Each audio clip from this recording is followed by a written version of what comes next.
Hai Narasi People, udah jam 8 pagi nih. Saatnya kita sarapan informasi bergizi di Narasi Pagi bersama aku, Anisha Azni.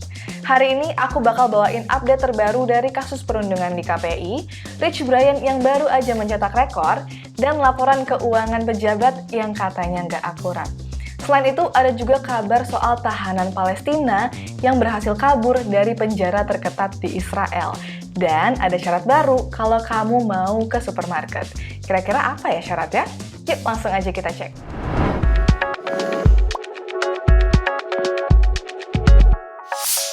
Biar aku nggak naik pitam sendirian, kamu harus tahu. Kalau pengacara terduga pelaku bullying di KPI bilang kalau perundungan adalah hal yang biasa. Speechless loh.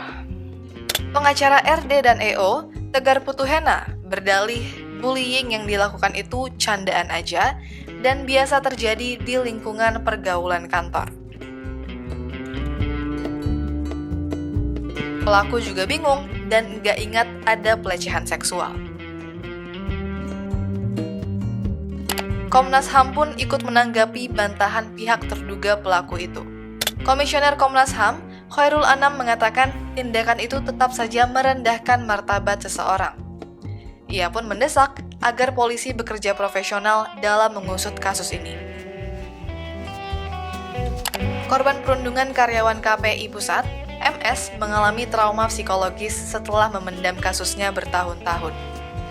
Ia pun akhirnya angkat bicara melalui medsos setelah laporannya tidak digubris polisi. Ironisnya, MS diancam balik pelaku lewat pengacaranya yang akan membawa MS ke ranah hukum lewat UU ITE. Kasus perundungan dan pelecehan seksual bisa menimpa siapa saja, laki-laki maupun perempuan.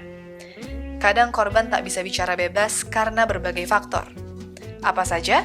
Simak pembahasannya di Mata Najwa malam nanti jam 8 di Live Trans 7.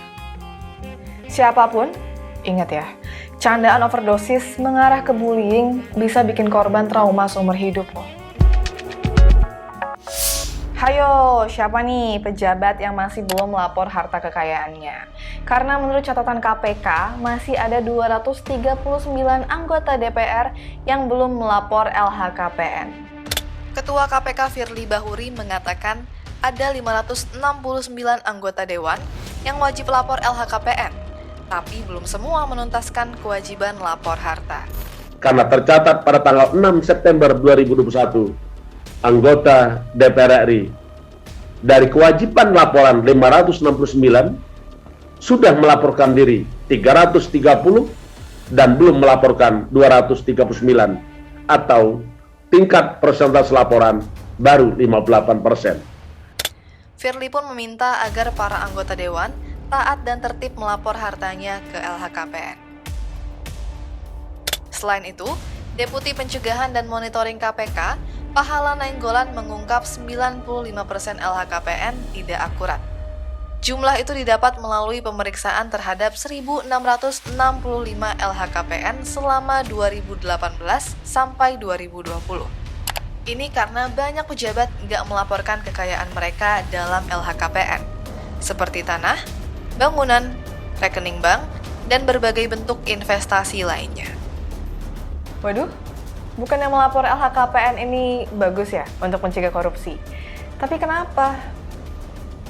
Mungkin lagi-lagi karena harta kekayaan pejabat terlalu banyak ya. Dan juga, sudahlah. Rapper muda asal Indonesia, Rich Brian, cetak rekor di Spotify setelah ia berhasil melampaui 10 juta pendengar dalam 1 bulan. Wah, selamat!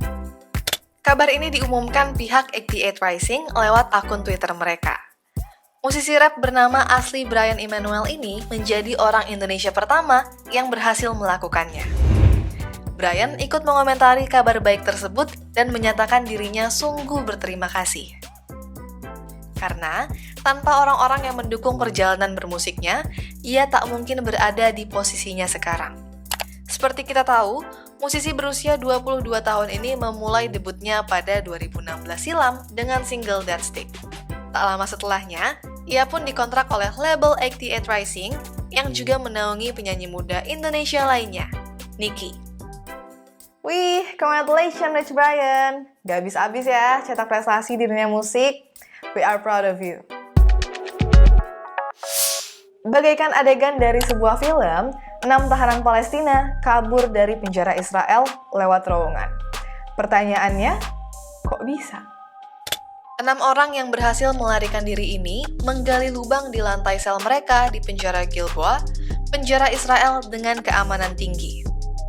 The Jerusalem Post melaporkan, lubang itu mereka gali dengan menggunakan sendok berkarat yang disembunyikan di balik sebuah poster. Dilansir BBC, mereka lalu merangkak dalam ruang kosong yang ada, lalu membuat terowongan di bawah dinding luar. Penyelidikan awal menemukan salah satu penjaga penjara yang bertugas di menara pengawas ketiduran. Otoritas Israel kini tengah memburu ke-6 tahanan tersebut yang kemungkinan telah kembali ke West Bank. Tentara Israel mengatakan, pasukan mereka sudah dipersiapkan untuk operasi ini.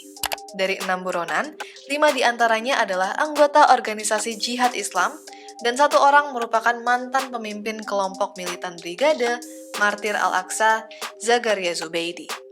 Sebelum insiden ini terjadi, Israel Prison Service menggolongkan ke-6 laki-laki ini sangat berbahaya dan 3 diantaranya sangat mungkin untuk melarikan diri. Kaburnya 6 tahanan Israel asal Palestina ini mendapat respon dari warga Palestina. Mereka bersukacita atas keberhasilan para tahanan lolos dari penjara terketat di Israel. Astaga, udah keamanan tingkat tinggi, tapi masih bisa kebobolan juga nih. Jadi inget film Shawshank Redemption gak sih? Per 14 September nanti, kalau kalian mau ke supermarket atau hipermarket, kalian perlu siapin aplikasi Peduli Lindungi di HP kalian. Aturan ini tertuang dalam Instruksi Menteri Dalam Negeri Nomor 39 Tahun 2021 dan berlaku di wilayah dengan status PPKM level 2, 3, hingga 4 di Jawa Bali. Seperti kita ketahui, pemerintah juga telah memutuskan perpanjangan PPKM hingga 13 September nanti.